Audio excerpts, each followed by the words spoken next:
What is going on? I am the Ink Talker, and this is part 4 of JoJo's Bizarre Adventures. Diamond is Unbreakable. And before we get into it, if you enjoy the video, please like, subscribe, share, comment. It'd be much appreciated. So our fourth JoJo is Josuke Higashikata, and he is the illegitimate child of Joseph Joestar, which he had, I think when he was in like his mid-50s, early 60s. And so the premise of this arc part, if you will, is that Jotaro has come to Moro to find the bow and arrow, one of the bow and arrows that have been creating stands. And so half of it is them looking for this arrow, try to get the arrow, and then another half is while they're doing that, they uncover a mystery, mass murders that have been happening in Moro. So then they find Yashikage Kira and go about that. So we can get into the manga portion just to show the different animation styles.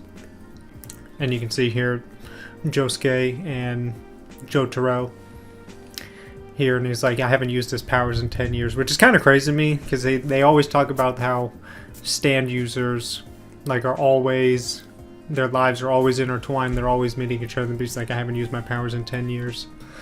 So here when his mom, this is if you've seen, this is Josuke's mom, Tomoko, when she was walking down the street, that douche in a car, revving up his motor, smoking everywhere. That old lady's not in it. She just walks by and tells him to fuck off, and that old lady's not in there. And then when that lady gets taken hostage by that guy, he uses Crazy Diamond to punch a hole in both of them and leave the knife inside the guy's body. But you can see here they blur it out like they did in the anime. And then I just put this in here because I think it's funny that even after Speedwagon dies, they had the whole Speedwagon Foundation later, and then they eventually moved it to Dallas, Texas, which is where their headquarters is, which I think is funny. Here, when they're looking for that rat that has a stand, they blur out the whole body of both these people, but you can see it here, what it looks like. It's like a giant gelatinous goop of two bodies. And then when Jotaro and Josuke are tracking it, you can see he has to take off his shoes, and like, I spent all this money. It was like, they said the equivalent to almost $400 in shoes that he bought. And then here's Arnold, here's Arnold, the dog of Remy. And then they because they black out like his neck, but I don't know, you can see like the cut in between. I don't know why they just blacked that out. And here, I didn't understand, like I knew that it was a severed hand that Yoshikage Kira had, but I didn't put two and two together when they blacked it out. I thought it was just like a stump, like a straight line stump, and not like a, torn, shredded off piece of a lady's hand. But here, so that's what it actually looks like instead of just being like a blacked out. And then here, disgusting to me, Shige, when he uses his stand to cut holes in Osuyaka's legs and takes chunks off his legs. They, because they blurred that out as well. And then here when Yoshikage Kira kills Shige, disappointed they killed that he had to die off. But this is what leads to them eventually being like, oh, there's a murder around here, when they go and get the button.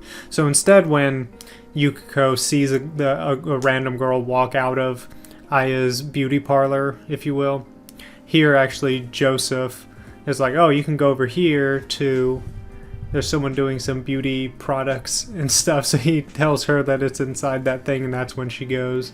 And then after she gets done, instead of like just finding Koichi, he was like, oh, I was actually looking for you, and they find each other on the street.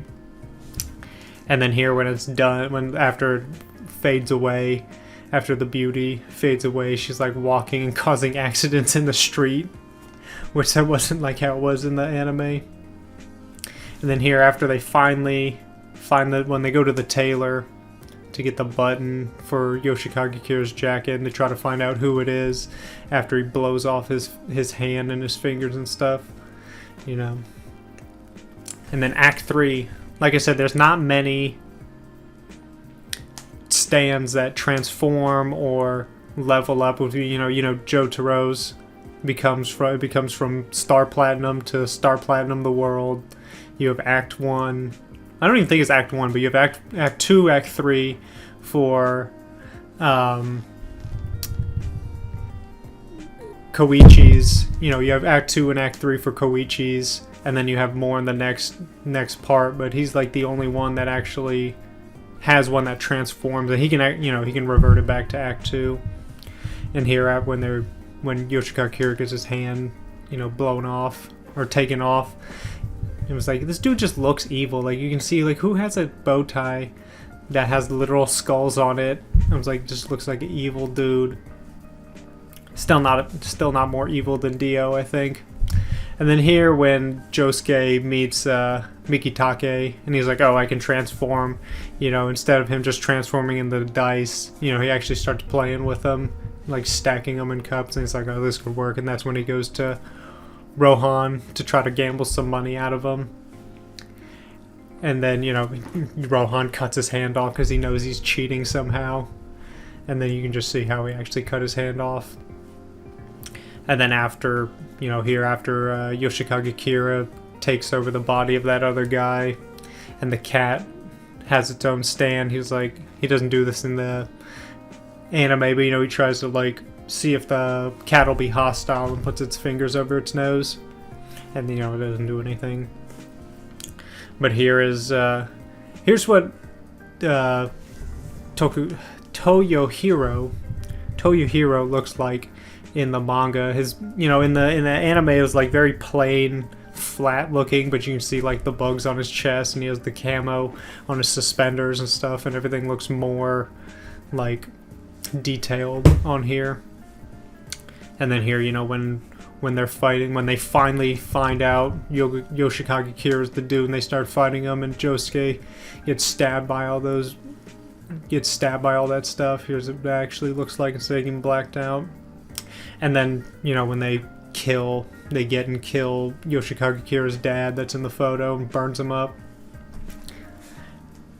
And then finally here, which I don't understand, they're standing like, when they're fighting Kira, I don't understand how they don't see, or not see, they don't hear. They're literally like right down the street, not even down the street, like a block away, and they just don't hear anything for like the whole fight. And they're like, oh yeah, finally we did hear we heard everything that happened. And then here I thought it was just to put in here, like, this is the only difference, that they don't put him getting run over, you know, besides that part in the manga. But, you know, in the anime, I'm surprised to actually you can see him like getting his head rolled over before he gets killed by it. And then here's the last one, which I'm kind of disappointed that they didn't get Okuyasa's dad to, you know, transform back, but, you know, he keeps the cat. And then it said that basically Joseph just takes this baby, that, you know, the invisible baby he finds, and just like, I just adopted her, and they just steal some lady's baby, you know. But that's it for part 4 for the most part. I do have more.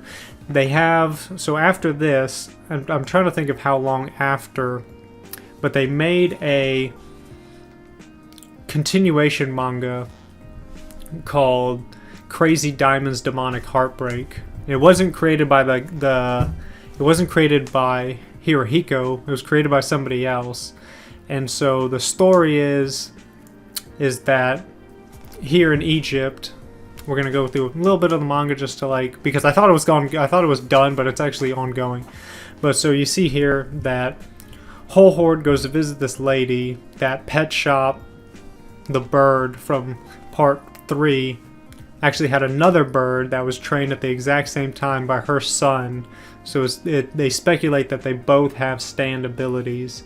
And so she wants him to find the bird because she thinks the Speedwagon Foundation is going to kill the bird, you know, if they find it, because it has stand abilities, and they think it's going to kill a bunch of people.